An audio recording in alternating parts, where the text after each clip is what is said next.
nta muhanzi ugira ukunda n'abanzi nimwifate nabi ngo yakoresheje ikimenyetso buri muntu wese afite uburenganzira bwo guhitamo baraki se tubakunda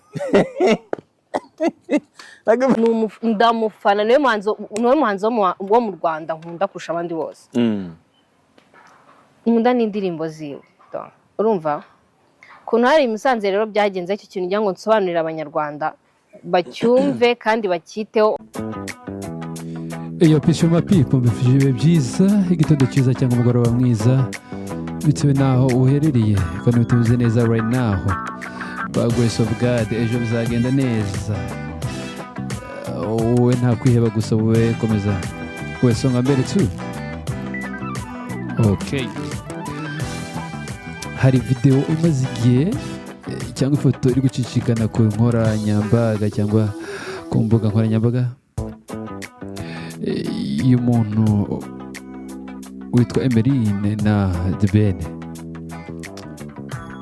Abantu bayivuze ibintu byinshi bitandukanye, bamwe barabesha abandi bavuga ukuri, ariko uyu munsi tugira ngo tubabwire imva n'imvano yabyo. Uyu muntu ni iki, ninde, wabona hehe, yavukiye hehe, amateka yo muri rusange uraza kubimenyera ahangaha. This is Ethy Bros Studio.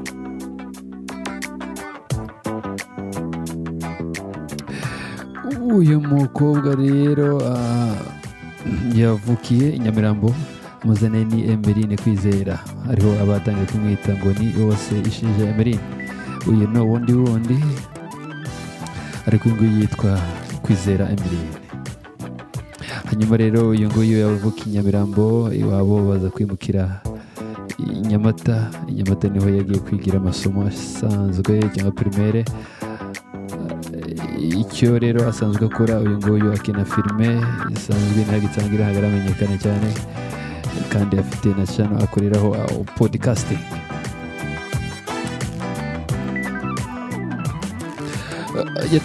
yaje gutangaza rero ibyira foto cyangwa ira video ari kumwe na The Ben.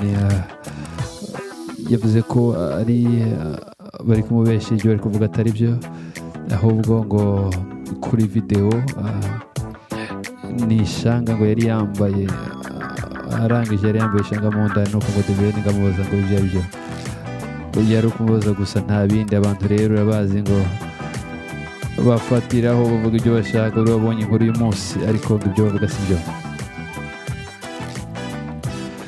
Yakomeje avuga rero ati yavuze ko ibyo bavuga ari ibinyoma, ahubwo ni umufana cyane umufana wa The Ben, kandi ngo na Pamela arabizi ndetse na famiye iyo mukobwa ngira bizi kuva kera ko ari umwana, ko yari umufana wa The Ben, akunda indirimbo ze kandi cyane. Yagiye amuherekeza rero ahantu henshi,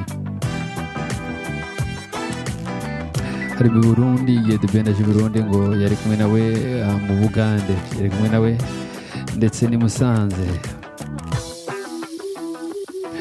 Kandi yaje kuvuga ko iyo foto cyangwa video mwabonye ngo yafatiye Musanze, aho The Ben yari yagiyeyo mu gitaramo, mu birori byo gufungura Silverback Coffee y'umuzungu. Hanyuma rero ngo mu gihe cyo kwifotoza nk'abafana busanga, urabizi ko hari igihe kigera bakavuga ngo bagiye kwifotoza n'abasitari, nawe yaravuze ngo reka yifatire agafoto k'umunsi.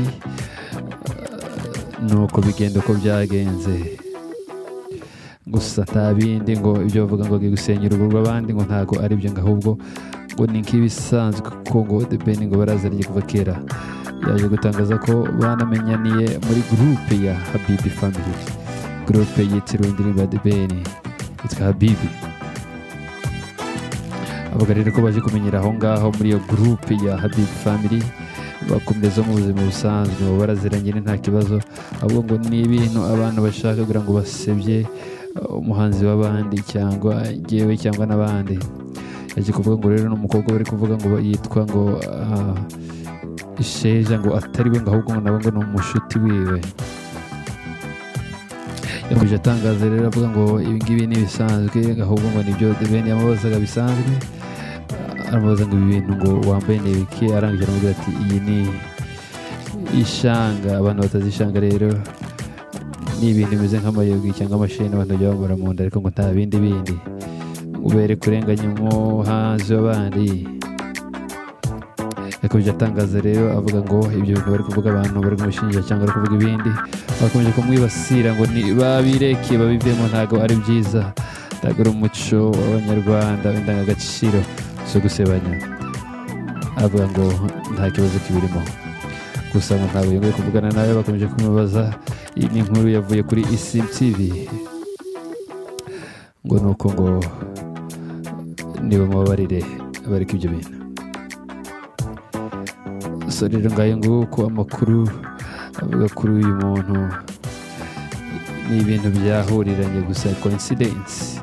Nabonye nta kibazo, ni umufana we kuva kera kandi yatangaje ko ari we muririmbyi umuhanzi uwa mbere akunda mu Rwanda. Ngayo nguko rero amakuru nakagaruka. This is Antipros Studio. Yes, sir.